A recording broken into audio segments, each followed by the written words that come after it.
Hey everyone, welcome to Declassified Exposé, the channel where we pull back the curtain on real declassified documents, government secrets, corruption scandals, and hidden historical events that leaders tried everything in their power to bury, focusing on politics and global controversies, political news, things of that nature. Today, in our first video, we're going to be tackling some of Israel's most explosive, you like that? Their most explosive alleged cover-ups and scandals, spanning from the 1950s Cold War era right up until this year, 2025. We'll start with the Lavon Affair, a botched false flag bombing operation in Egypt that could have ignited a major regional war and exposed early Israeli intelligence strategies. Then, we'll dive into the USS Liberty incident, a deadly 1967 attack on a U.S. Navy ship during the Six-Day War that many believe was no accident at all. Crazy, our greatest ally, right? Complete with declassified tapes and pictures showing the inconsistencies. Moving on to modern times with the Submarine Affair, Case 3000, a billion-dollar corruption probe involving shady Navy deals and ties to Prime Minister Netanyahu's inner circle. Also, we'll cover Netanyahu's ongoing corruption trials, ongoing still. He ain't been impeached yet. That's crazy. Whatever. We're going to cover his ongoing corruption trial, which have been dragging on for years with charges of bribery, fraud, and media manipulation, shaking the foundations of Israeli democracy. Next, the 2025 Teiman detention scandal, where leaked videos reveal alleged prisoner abuse in a military camp, with investigations seeming to prioritize punishing the leakers over justice. And wrapping it up with a big question around October 7, 2023, did Israeli intelligence have detailed warnings about the Hamas attacks but dismiss them as unrealistic, leading to one of the deadliest days in history? They did, and I'm going to tell you about it. But all of this has been grounded in declassified files, official reports from sources like the NSA, the CIA, and survivor testimonies, and international inquiries. I'll show you the evidence with specific photos and docs along the way. If you're into uncovering these kind of truths that make you question the official narrative, or if you're just starting to question the official narrative yourself in any way, smash that like button, subscribe, and hit notifications. I really appreciate y'all. Let's jump right into it with the Lavon Affair. Alright, let's set the scene. It's July 1954, during the Cold War, when Israel was still a young nation navigating alliances, and Egypt was under President Gamal Abdel Nasser.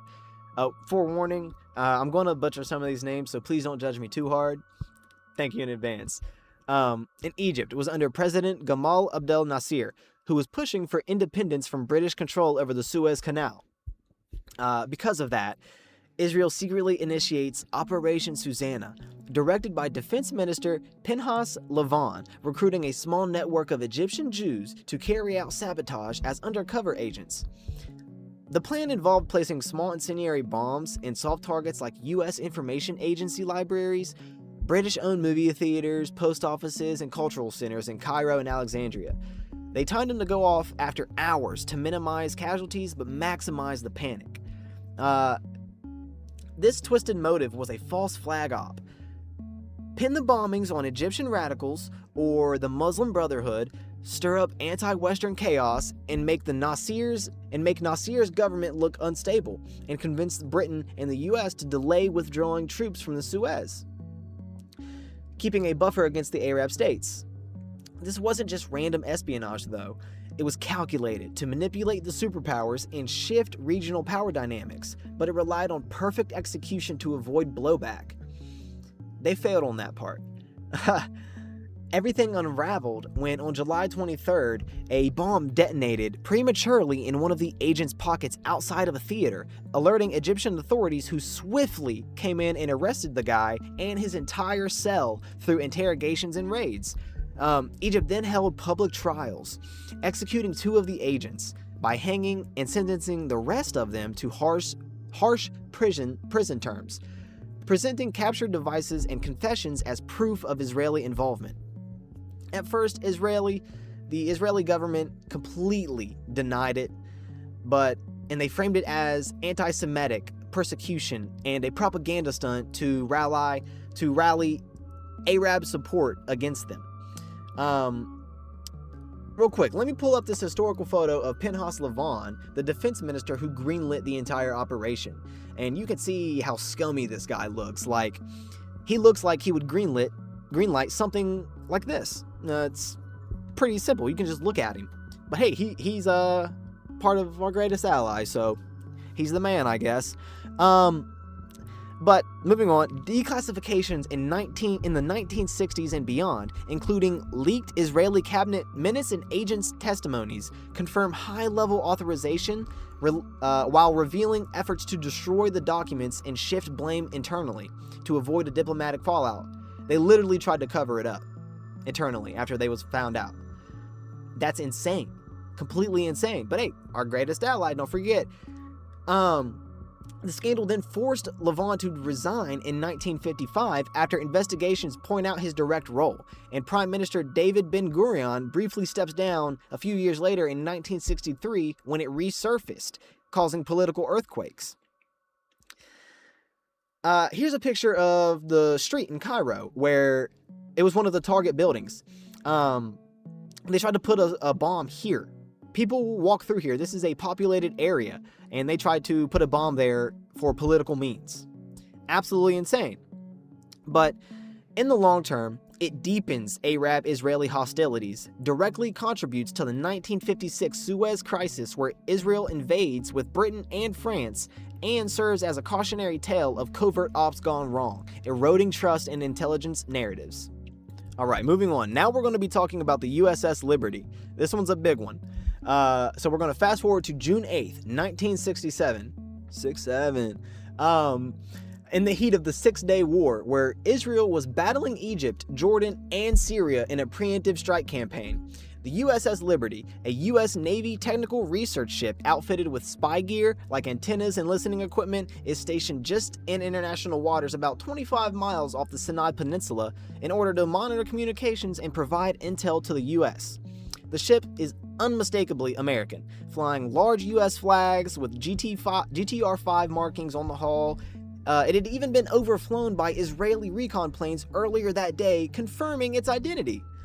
Suddenly, Israeli Mirage and Israeli jets, followed by torpedo boats, unleashed a ferocious attack lasting over 75 minutes, strafing runs with cannons and rockets, napalm drops setting the ship on fire, and a torpedo strike that killed 25 people in a single hit. The toll was horrific. Over 34 Americans were dead, including Marines and civilians. 171 were wounded. And the ship was riddled with over 800 holes and nearly sinking before it limped away to safety. The fact it got away at all is a miracle, to be honest. But Israel's official explanation was a tragic identification error. They mistook it for an Egyptian ship called El Qasir, despite the Liberty being twice the size of that ship and differently shaped. And they flew over it earlier that day, confirming its identity. But hey, they're our greatest ally, right? Don't forget it. But see, look, here's a picture right here of, this is a declassified U.S. Navy photo of a massive torpedo gash in the starboard side. You can see the scale of destruction. It's absolutely insane that our greatest ally, would do this to us. But declassified NSA intercepts and pilot audio tapes, public since 2003, mind you, capture Israeli forces noting American ship and English markings mid-attack, yet commands to press on, contradicting the narrative that they put out. Survivor accounts, like from Officer David McFadden, describe deliberate radio jamming to block distress calls, machine gunning of life rafts, and helicopters hovering close enough to read name tags, suggesting an attempt to leave no survivors at all. The U.S., under President Lyndon Johnson, swiftly accepted Israel's apology, though, and a $12 million payout. So $12 million is the price for a whole bunch of American lives. It's funny. But the leaked State Department memos, declassified in the 1980s, reveal orders to downplay and cover up to preserve the U.S.-Israel alliance against Soviet threats in the Cold War. no full congressional investigation ever occurs. During the 1967 Naval Court of Inquiry is slammed. The 1967 Naval Court of Inquiry is slammed as superficial, ignoring tapes and survivor testimonies. Here's another pic. Here's an aerial shot of the charred deck and antenna wreckage. Napalm burns everywhere. Imagine you're on the deck and then you're covered in napalm by our greatest ally when you're there to help them. Would be pretty insane to go through. It's super heartbreaking, to be honest. But theories abound. Was it all to hide Israeli plans for Golan Heights or draw U.S. into the war? Veteran groups continue pushing for answers in 2025 with books and documents keeping it alive. They won't forget. I promise you that. And here's a survivor right here. Photo of the Liberty barely afloat after survivors' faces tell the story. Like, you can see it on his face. You can see the nightmare he just went through by our ally. It's mind-blowing to me. But yeah, it was bad. Look into it. All right, next is the Submarine Affair. Shifting to the 2010s, Case 3000, also known as the Submarine Affair, is one of Israel's largest modern corruption scandals involving defense procurement. It revolves around contracts totaling over $2 billion with German firm ThyssenKrupp for Dolphin-class submarines and patrol boats, which are advanced vessels capable of launching their own nuclear missiles. Crazy. Prime Minister Benjamin Netanyahu is accused of improperly fast-tracking approvals and adding extra purchases, ignoring warnings from the Defense Ministry experts that the deals were redundant and inflated in cost. The major red flag in this whole thing: Netanyahu's personal attorney and cousin, David Shimron, served as a legal rep for ThyssenKrupp in Israel, creating a clear conflict and potential for kickbacks. Right here. This is a dolphin submarine surfacing. They're freaking crazy, man. Like, they are insane pieces of equipment that can shoot nukes. But yeah, investigations kick off in 2016 after anonymous tips and leaks uncovering evidence of bribery, fraud, money laundering through offshore accounts, and improper lobbying. Several key figures indicted by 2021 in this include former Navy Commander Eliezer Marom and company executive Mickey Ganor, who flips as state witness, apparently. Crazy. With trials revealing rigged bids. Netanyahu dodges direct indictment, though, but gets blasted in official reports for duping the security establishment and putting national defense at risk for political or personal reasons. You know, they love doing that. But whatever. Greatest ally. Remember that. As of 2025, though, a state commission condemns the process as a normalization of corruption. And the Knesset votes down a full independent inquiry, 48 through 19, fueling claims of ongoing protection for elites. Right here, this is another picture of the sub in the port. These things are insane, and the head of the Prime Minister of Israel will go through some corruption trials and bribe a whole bunch of people for a piece of equipment like this, if that tells you anything, and got caught doing it. But here's a picture from him during the hearing. You could see him in court, but it was probably his cousin was the judge. I'm not surprised if that was the case. The broader fallout to this whole thing, it highlights the craziness in Israel's military spending. It contributes to Israel's falling corruption percentage index. It was a 64 out of 100 in 2024. That's crazy. I wonder what it's going to be this year. And it raises questions about foreign influence in arms deals. Moving on to Netanyahu's trials. Benjamin Bibi Netanyahu, Israel's record-holding prime minister, becomes the first sitting leader indicted for corruption in November 2019, marking a historic low for the office. The charges span 3 major cases involving bribery, fraud, and breach of trust, stemming from his time in power and relationships with wealthy donors and media tycoons. First of all, it starts with Case 1000. The Gifts Affair. Netanyahu and his wife Sarah allegedly accepted $200,000 in luxury items like cigars, champagne, and jewelry he was getting lit, from Hollywood producer Arnon Michelin and Australian billionaire James Packer, in return for favors like expedited visas and tax legislation. Case 2000. Secret deals with newspaper publisher Arnon Moses of the Yedioth Ahronoth. I know I butchered that, I'm sorry. Netanyahu promised laws to weaken rival papers in exchange for more favorable election coverage. Our greatest ally is just the best at media manipulation, I tell you that. Then case 4000, the Bezek Affair.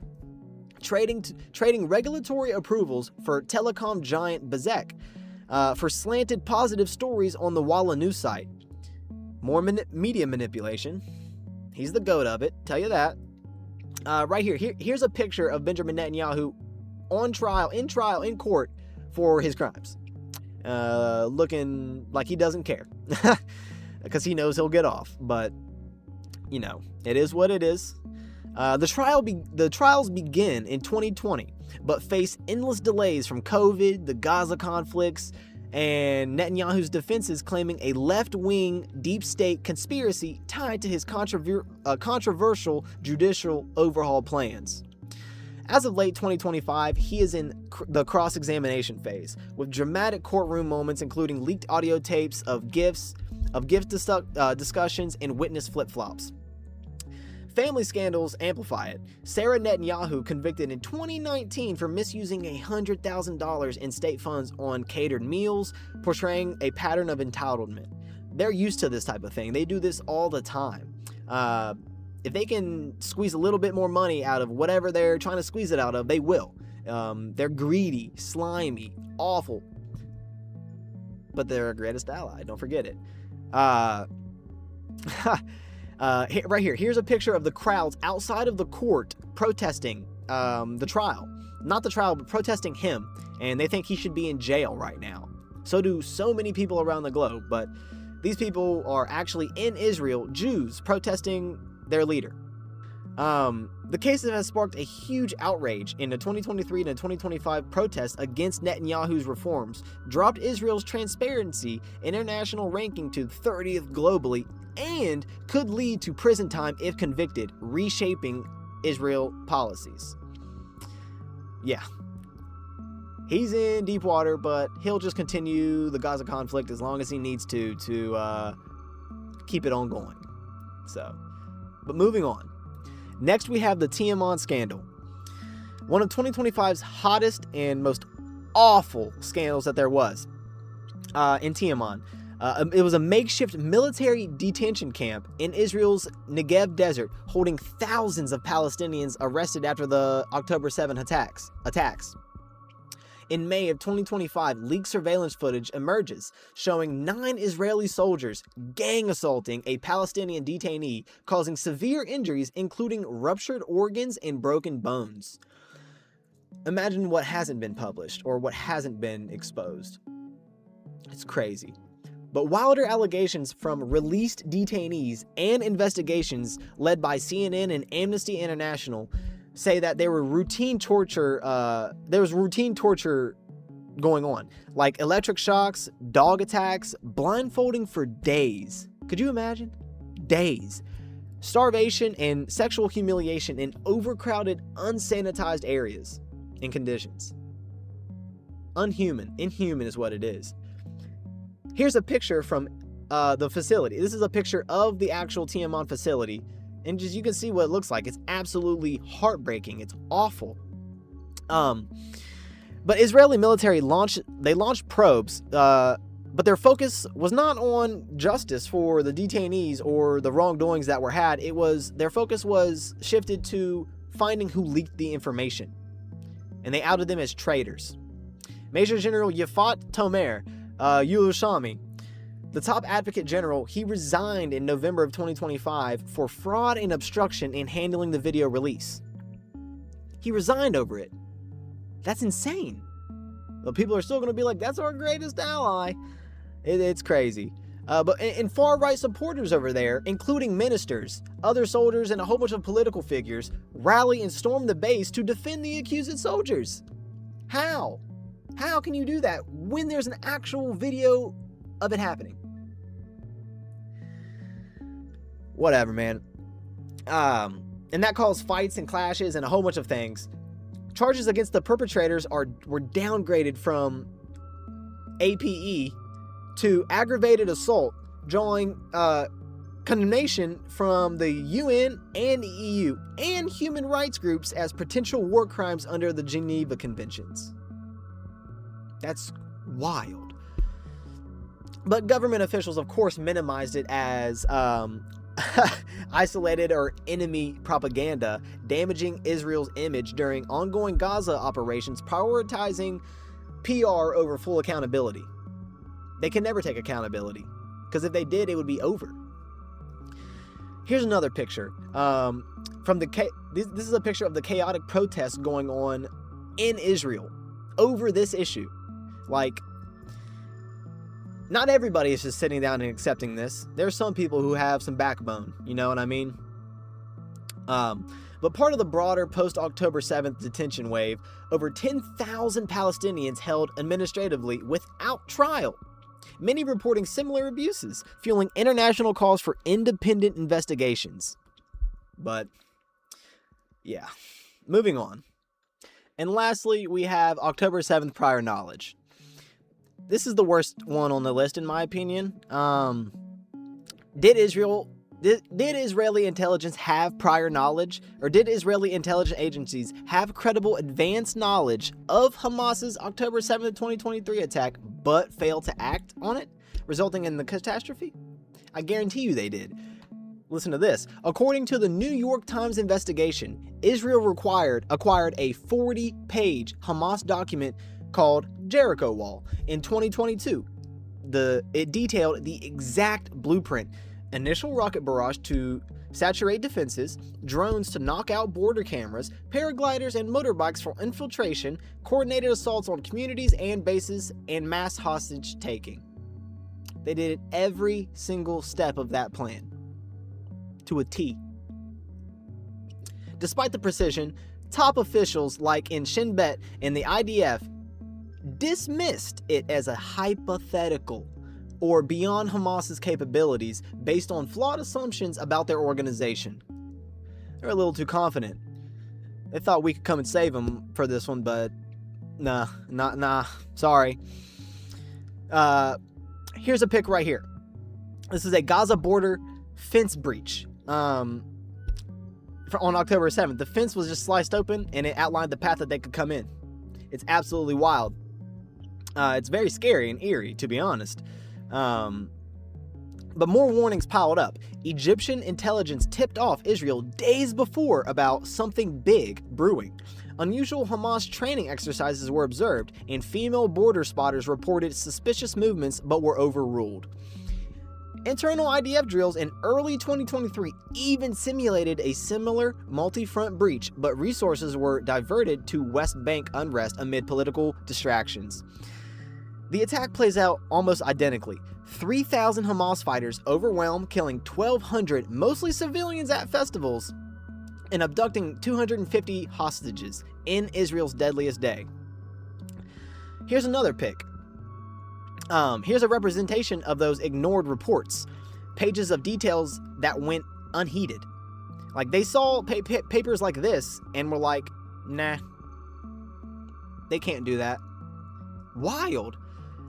Subsequent 2024 and 2025 inquiries, including state commissions, blame Concepcia, the rigid mindset underestimating Hamas, leading to resignations like IDF chief Halevi's offer to quit.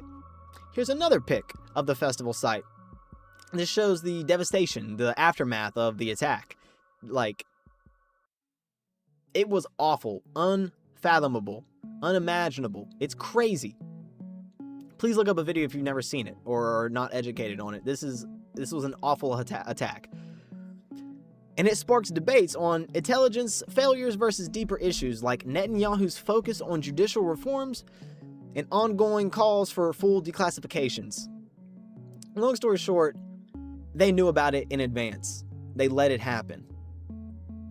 Maybe they didn't let it happen, but they could have stopped it, or at least been more prepared, at the very least. And this is well documented. And they just decided, nah, whatever. There's also a big theory talking about that they let it happen because they wanted Hamas to gain some hate, some attention, get attention on them, so they could get American dollars, they could get support from all the world to be like, oh, look, that's the enemy, you know what I mean? And they are bad. But they did it on purpose. That's the theory. Theory is greatest ally. But yeah. Thanks for watching. That's our deep dive into some of Israel's most notorious alleged cover-ups and scandals, from historical ops like Lavon all the way down to October 7th. These stories reveal patterns of denial, power abuses, and accountability gaps that affect real people and global trust. So what do you make of all of this? Which part hits the hardest or needs more exposure? Share in the comments and let's talk about it. I'll reply to every single one, or I'll try to at least. But again, thanks for watching. I really appreciate every single one of y'all that clicked on the video. And if you made it to the end, you're the best. If you enjoyed this and want more declassified exposés on other countries or topics, subscribe now, like the video, and turn on notifications. Declassified Exposé, out.